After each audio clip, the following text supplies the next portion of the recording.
আসসালামু আলাইকুম। আশা করি সকলেই ভালো আছেন। কুরুলুস ওসমান ভলিউম ১৭৬ এর আগুন ঝরা দ্বিতীয় ট্রেইলার প্রকাশ পেয়েছে। কুরুলুস ওসমান সিজন 6 এর যতগুলো ট্রেইলার এই পর্যন্ত রিলিজ হয়েছে, তার মধ্যে এই ট্রেইলারটা ছিল সবচেয়ে বেশি আকর্ষণীয়। মঙ্গলদের ধ্বংসলীলা, বর্বরতা এবং অত্যাচার কতটা ভয়াবহ ছিল এই ট্রেইলারে সেটা ফুটে উঠেছে। ট্রেইলারে অনেকগুলো বিষয় রয়েছে। সবগুলো পয়েন্ট আমরা ধারাবাহিক ভিডিও আকারে আলোচনা করব। আজকের ভিডিওতে আমরা আলোচনা করব কিভাবে মঙ্গলদের হাতে বন্দী হলেন ওরহান বে। দাদা আর্তুগুল গাজীর মতো ওরহান বের হাতেও মঙ্গলরা পেরেক মারবে, ওরহানের হাতে নয়। এই পেরেক প্রতিটা কুরুলুস প্রেমী দর্শকদের বুকে বিঁধবে। নিঃসন্দেহে এই দৃশ্যটা দর্শকদের চোখে পানি আনবে। কতটা ত্যাগ করেছে কাইরা সেটা ভেবেই বুক কেঁপে উঠবে। তো আলোচনা করব ওরহানের উপর কতটা নির্যাতন হবে আগামী পর্বে। পরিশেষে ওরহান বে কিভাবে মুক্ত হবেন মঙ্গলদের হাত থেকে সেটা বিশ্লেষণ করব। তাছাড়া ট্রেইলারে দেখানো ওরহান বের হাতে পেরেক মারা সম্পর্কে ইতিহাস কি বলে সেটাও জানাবো। সুতরাং সব প্রশ্নের উত্তর জানতে ভিডিওটি অবশ্যই শেষ পর্যন্ত দেখতে থাকুন। শুরুতেই আলোচনা করব মঙ্গলদের হাতে কিভাবে বন্দী হবেন ওরহান বে। কুরুলুস ওসমান ১৭৬তম ভলিউমের প্রথম ট্রেইলারে আমরা দেখেছিলাম ওরহান বে বলেছিলেন, আমাদের জীবন দিয়ে হলেও কারাজাহিসার রক্ষা করব। অর্থাৎ কারাজাহিসার দুর্গকে রক্ষা করার জন্য ওরহান বে নিরাপত্তা বাড়াবেন এবং আক্রমণ প্রতিহত করার জন্য যা যা করা দরকার তিনি সব করবেন। আর ইতিহাসের দিকেও যদি তাকাই, তাহলে ঐতিহাসিকভাবে বাস্তবেও ওরহান গাজীকে কারাজাহিসার দুর্গের প্রধান হিসেবে নিযুক্ত করেন ওসমান গাজী। অর্থাৎ ওসমান গাজী যতদিন বেঁচে ছিলেন তার আগ পর্যন্ত ওরহান গাজী কারাজাহিসার দুর্গের দায়িত্বে ছিলেন। ঐতিহাসিক কাহিনী অনুযায়ী আগামী পর্বে সম্ভবত ওরহান গাজীকে ওসমান গাজী কারাজাহিসার দুর্গের দায়িত্ব দিবেন।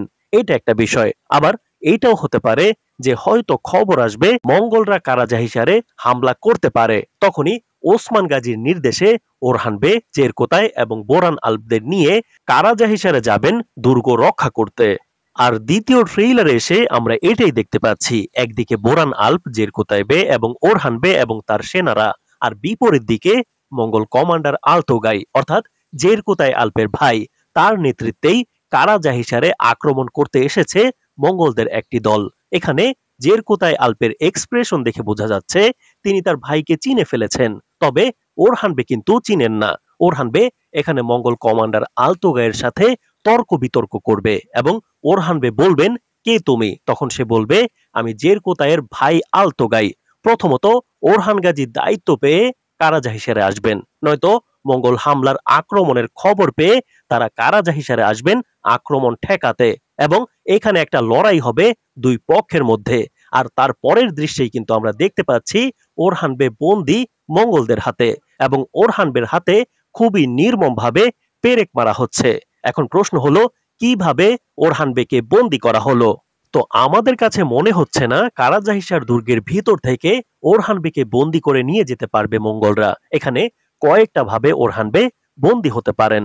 প্রথমত, মঙ্গল কমান্ডার আলতোগাই কারাজাহিসারে পিছু হটবেন এবং ওরহান বে তার পিছু নেবেন এবং দুর্গের বাহিরে মঙ্গলদের আগে থেকেই ফাঁদ পাতা থাকবে। তখন ওরহানকে বন্দী করা হবে। দ্বিতীয়ত, এমন হতে পারে ওরহান বে জেরকোতায় আল্পের ভাইকে ধরে ফেলবেন, তবে জেরকোতায়ের জন্য তাকে মারতে পারবেন না। তখন মঙ্গলরা উল্টো ওরহানকেই বন্দী করে নিয়ে যাবে। সুলতান ওসমান গাজীর ছেলে ওরহানকে বন্দী করা এতটাও সহজ নয়। সুতরাং এখানে একটা বড় ফাঁদ তো অবশ্যই থাকবে।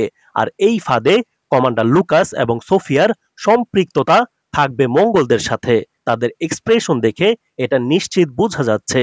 আর এটাও হতে পারে জেরকোতায় আল্পকে বাঁচাতে গিয়ে ওরহান বে বন্দী হতে পারেন। তবে যেভাবেই ওরহান বে বন্দী হোক না কেন, এখানে জেরকোতায় আল্পের বোকামি থাকবেই। তার ভাইয়ের প্রতি মায়া বা আগলা পীড়িতের কারণে ওরহান বে মারাত্মক নির্যাতনে পতিত হবেন। আর ট্রেইলারেও কিন্তু দেখতে পাচ্ছি মঙ্গল কমান্ডার কাই বসতিতে আসবেন এবং ওসমান বেকে হুমকি দিয়ে যাবেন। তারপরেই কিন্তু ওরহান বেকে বন্দি করে মঙ্গল কমান্ডার উলুগানের আস্তানায় নিয়ে যাওয়া হবে এবং দাদা আর্তুগুল গাজীর মতো ওরহান গাজীর হাতেও পেরেক মারা হবে। যারা দি রিলিজ আর্তুগুল সিরিজ দেখেছেন তারা জানেন নয়ান কিভাবে আর্তুগুল গাজীকে নির্যাতন করেছিলেন এবং হাতে পেরেক মারার ফলে দীর্ঘদিন আর্তুগুল গাজী অসহনীয় কষ্ট সহ্য করেন এবং সেনা প্রধানের দায়িত্ব ছাড়তে হয় আর্তুগরুল গাজীকে। কুরুলুস ওসমান সিজন 3 এর দিকে আর্তুগরুল গাজীর ছেলে গুন্দুজবে অর্থাৎ ওসমান গাজীর ভাই গুন্দুজবের হাতেও কিন্তু মঙ্গলরা পেরেক মেরেছিল। এখন দেখতে পাচ্ছি ওরহান গাজীর হাতেও পেরেক মারা দেখাবেন পরিচালক। পরিচালক একই কাহিনী বারবার রিপিট করছেন সিরিজের রেটিং বাড়ানোর জন্য। তবে যদি এমনটা হয় হাতে পেরেক মারার পরের ভলিউমেই ওরহান বে সুস্থ হয়ে আবার তলোয়ার হাতে যুদ্ধে নেমে পড়েন, তাহলে কিন্তু বিষয়টা হাস্যকর হয়ে যাবে।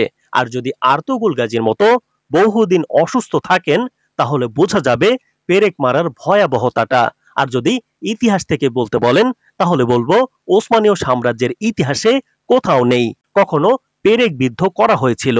সুতরাং এটা পরিচালকের নিজস্ব কাহিনী। তো এবার আলোচনা করব কিভাবে মঙ্গলদের হাত থেকে মুক্ত হবেন ওরহান বে।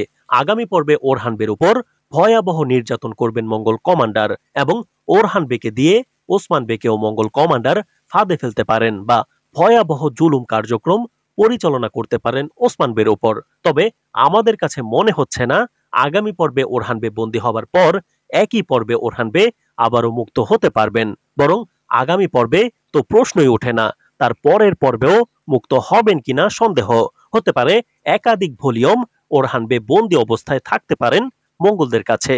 আর আমাদের সন্ধ্যার ভিডিওতে ওসমান গাজীও মঙ্গলদের হাতে বন্দী হবেন কিনা বা ওসমান গাজীর সাথে কি হবে, তিনি কিভাবে মোকাবেলা করবেন এই কঠিন পরিস্থিতির, তার বিস্তারিত আলোচনা করব আমাদের সন্ধ্যার ভিডিওতে। এই ভিডিওতে আরো কথা বললে ভিডিওটা অনেক বড় হয়ে যাবে। পরিশেষে বলবো, এমন আগুন ট্রেইলার দেখার পর ফুল ভলিউমের জন্য অপেক্ষা করাটা কষ্টকর হয়ে দাঁড়িয়েছে। ট্রেইলারটা আপনি 10-এ কত মার্ক দিবেন অবশ্যই কমেন্ট করে জানাবেন। ধন্যবাদ।